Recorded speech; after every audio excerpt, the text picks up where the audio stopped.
Are concerts just getting a little too expensive these days? A lot of artists having to cancel tours because they're not putting butts in seats. We're going to be talking about that coming up on The Jeremy White Show. An all-new episode of The Jeremy White Show. Available wherever you stream.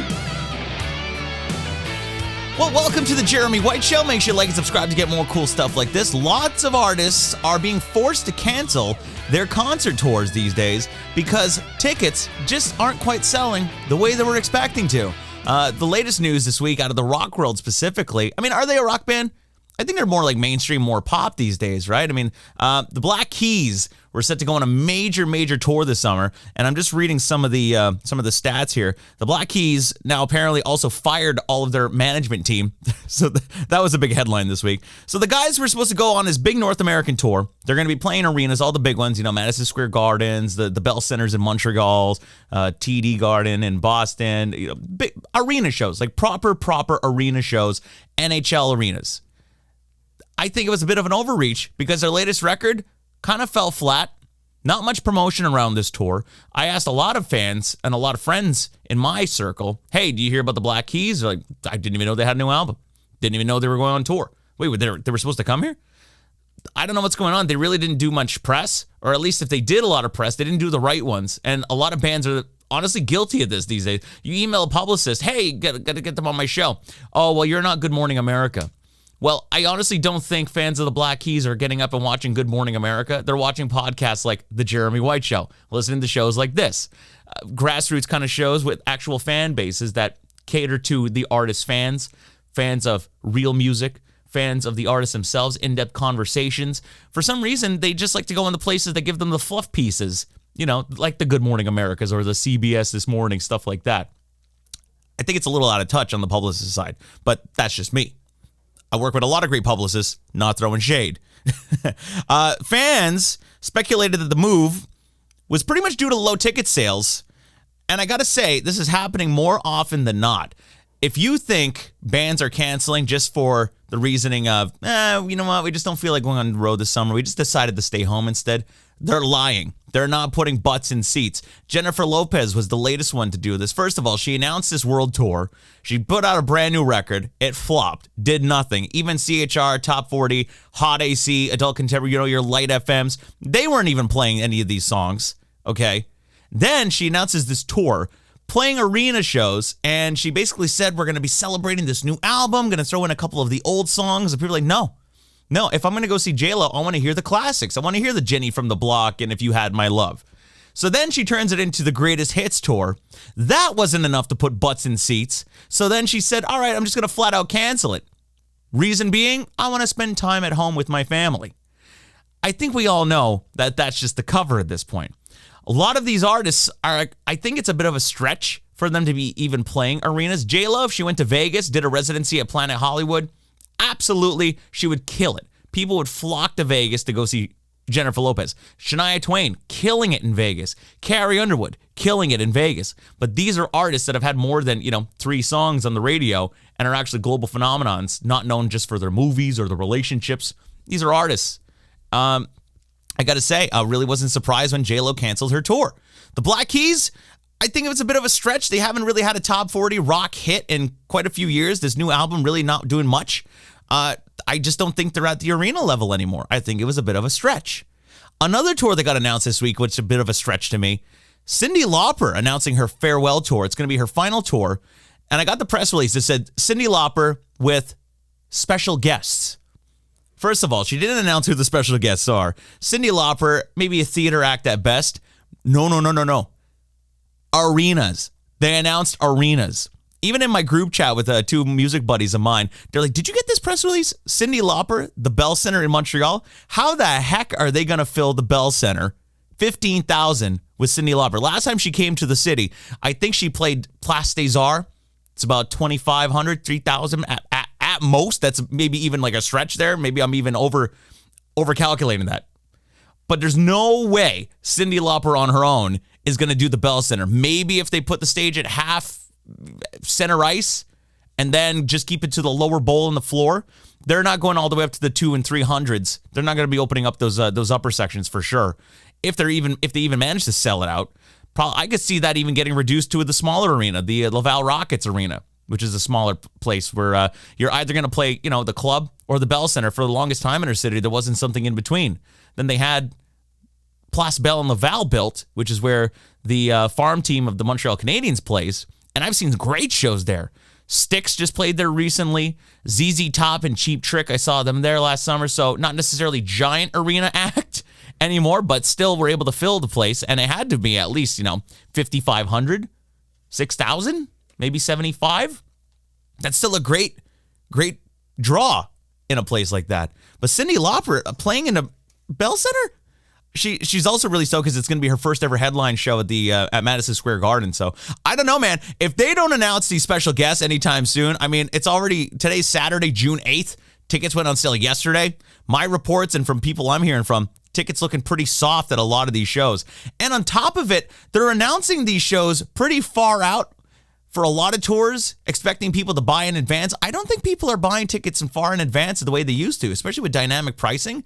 You can go and roll up to, Ticketmaster the day of a show and probably get a good seat if the show didn't sell well. And with the dynamic pricing, you probably pay a lot less than the person would have on the pre-sale back, 9 months before. But do you think concerts are just getting too expensive in general? You go to a show these days, first of all, I was looking at tickets for Sammy Hagar, and it was like $800 platinum seating on Ticketmaster for third row in Toronto at the Budweiser stage. And he doesn't even have a big special guest with him either. It's Sammy with the Van Halen tribute tour, Michael Anthony, Joe Satriani, Jason Bonham. But it was like $800, and that's not even a VIP package, by the way. You don't go backstage, you don't get a photo with him, you don't get the food, free booze, merch package, that kind of stuff. It's just a straight up ticket for the seat in the third row. A lot of seats are up for resale right now, pretty much selling for around the same price. I just saw a VIP package for another artist at the Budweiser stage this summer, another nostalgic classic rock act, and it was something like $2,000 for this gold backstage VIP package. But it didn't include a photo with the band. This is what blows my mind. You're expecting fans to pay all this money for what? And it costs the venue almost nothing to give you, frozen appetizers and some cheap booze backstage to make you feel like a VIP. You get your dedicated entrance. I don't get it. I mean, fans aren't suckers. And I do understand there's a lot of guys out there that say, you know what, it makes my life easier. I get the VIP parking, I get the VIP entrance. I don't have to go through the whole thing with the animals and all that, the whole 9 yards. I get it. It's the feeling of exclusive that sometimes is worth the price of admission. But these artists that aren't giving you a meet and greet, giving you a photo for $2,000, it's a bit much. And even sitting in the higher sections, sitting on the lawn, even lawn tickets have gotten expensive, right? Not only that, you're going to be paying, $40 to park now after sitting in traffic for 90 minutes. They're almost forcing you to take public transit to a lot of these shows, at least in the cities that I go to see shows at, Montreal, Toronto, actually in Guilford, New Hampshire. If you go to Bank of New Hampshire Pavilion, you can't take public transit. You have to drive. And even that parking lot's difficult to navigate. If you've ever been to Guilford, you know what I'm talking about. The gravel parking lot, trying to find where you parked. You're in park C7, a mile down the road through the forest after the show. Imagine having way too many drinks and then trying to find your car. At least you have your sober buddy driving you, hopefully. But then that's even the other thing. The price of concessions at these shows have gone through the roof.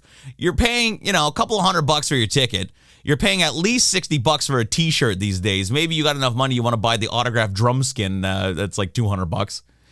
But it's just gotten ridiculously expensive. You have to actually save up to go to a show these days. So I want to know, what do you think? Cyndi Lauper playing in arenas, bit of a stretch.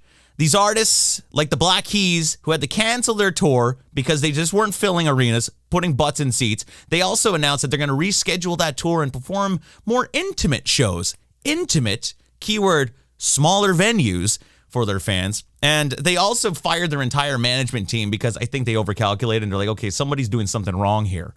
A lot of these artists just kind of full of themselves. They got to get with the program.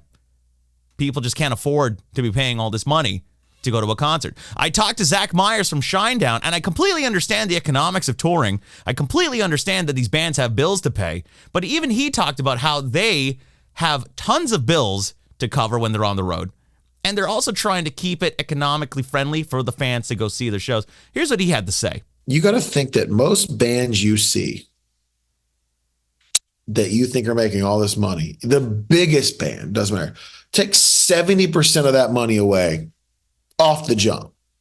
You've got managers, which are usually 10 to 20%. You've got booking agents, which are always usually 10%. You've got business managers. You've got to pay your crew. You've got to pay for, 7 buses. You got to pay for 13 trucks. You have to pay for all this stuff.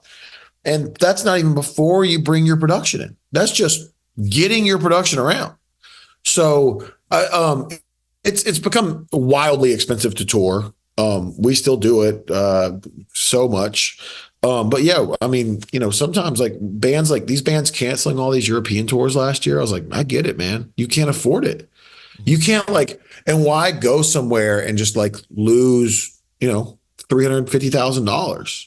There's just really you gotta, and the amount of times we've gone on a tour and lost $350,000, I can't count on 2 hands. I mean, it's happened so much. Now we're obviously in a different spot, but we did that again to build where we are. Yeah. We want fans to come to this thing. And now, we go out on tour and we don't necessarily lose money, but we're not, dude, any rock artist who comes on here, for the most part, is a traveling t-shirt salesman. That's where you make your money. Yeah. It's on the merch. Yeah. And 100%. So what do you think? Are concerts just too expensive these days? What's the last show you bought a ticket for? How much was the ticket? If you want to reveal that, drop a comment below, and I'll read some of those comments on the next episode, next video. Make sure you subscribe to get more cool stuff like this. Thanks for checking it out. We'll see you soon. An all-new episode of The Jeremy White Show. Available wherever you stream.